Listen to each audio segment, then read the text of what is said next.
Hello दोस्तों, आप सभी का स्वागत है क्वेश्चन पुर बाजार चैनल पे। तो जैसे कि आप सभी को पता हो कि पिछले क्लास में आप सभी को 300 क्वेश्चन बता दिए थे, तो आज बताएंगे 301 से।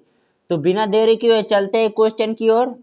क्वेश्चन नंबर 301, राष्ट्रपति के स्वीकृति के बाद विधेयक को कहाँ प्रकाशित किया जाता है? तो आप सभी को पता है कि सरकारी गजट में किया जाता है, सरकारी गजट में किया जाता है। तो चलते हैं अगली क्वेश्चन की ओर। क्वेश्चन नंबर 302, साधारण विधेयक पर दोनों सदनों में गतिरोध होने पर राष्ट्रपति कौन सी सभा बुला सकता है? तो आप सभी को पता है कि संयुक्त अधिवेशन बुला सकता है। तो चलते हैं अगली क्वेश्चन की ओर।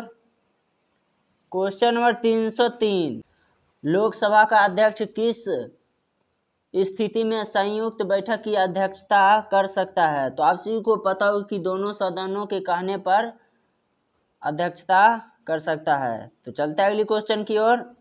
क्वेश्चन नंबर 304, साधारण विधेयक के पारित होने के बाद किसके द्वारा इसे प्रकाशित किया जाता है? तो राष्ट्रपति के। तो चलते हैं अगली क्वेश्चन की ओर।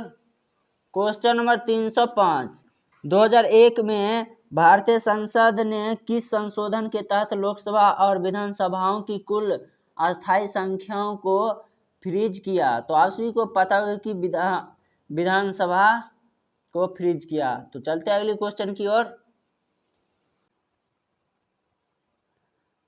क्वेश्चन नंबर 306, गठबंधन सरकार क्या है? जब दो या उससे अधिक पार्टी का मिलना हो तो उसे गठबंधन का सरकार कहते हैं। तो चलते हैं अगली क्वेश्चन की ओर। क्वेश्चन नंबर 307, अगर आपको भारत का राष्ट्रपति चुना जाए तो आप निम्नलिखित में से कौन सा फैसला खुद कर सकते हैं? तो आप सभी को पता हो कि दोनों सदनों द्वारा पारित विधेयक पर पूर्ण विचार के लिए कह सकते हैं। तो चलते हैं अगली क्वेश्चन की ओर। क्वेश्चन नंबर 308, निम्नलिखित में कौन राजनीति कार्यपालिका का हिस्सा होता है? तो गृह मंत्री कार्यपालिका का हिस्सा होता है। तो चलते हैं अगली क्वेश्चन की ओर। क्वेश्चन नंबर 309, न्यायपालिका के बारे में निम्नलिखित में से कौन सा बयान लगता है? तो आप सभी को पता हो या ना हो, लेकिन संसद द्वारा पारित प्रत्येक कानून को सर्वोच्च न्यायालय की मंजूरी की जरूरत होती है। तो चलते हैं अगली क्वेश्चन की ओर। क्वेश्चन नंबर 310, निम्नलिखित राजनीतिक संस्थाओं में से कौन सी संस्था देश के मौजूदा कानून में संशोधन कर सकती है? तो संसद कर सकती है। तो चलते हैं अगली क्वेश्चन की ओर।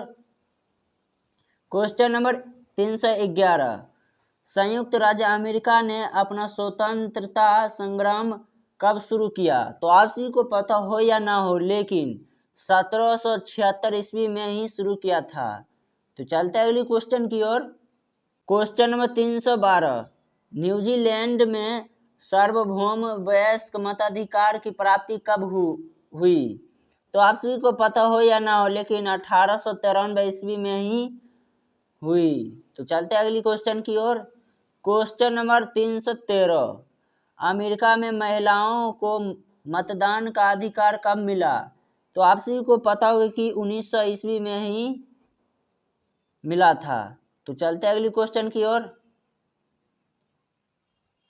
क्वेश्चन नंबर 314, दक्षिण अफ्रीका में लोकतंत्र की स्थापना का प्रारंभिक चरण कब पूरा हुआ? तो 1789 ईस्वी में हुआ था। तो चलते हैं अगली क्वेश्चन की ओर। क्वेश्चन नंबर 315, देश की विधायिका कार्यपालिका और न्यायपालिका में ये उस राजनीतिक संस्था का नाम बताए जो निम्नलिखित मामलों में अधिकारों का इस्तेमाल करती है?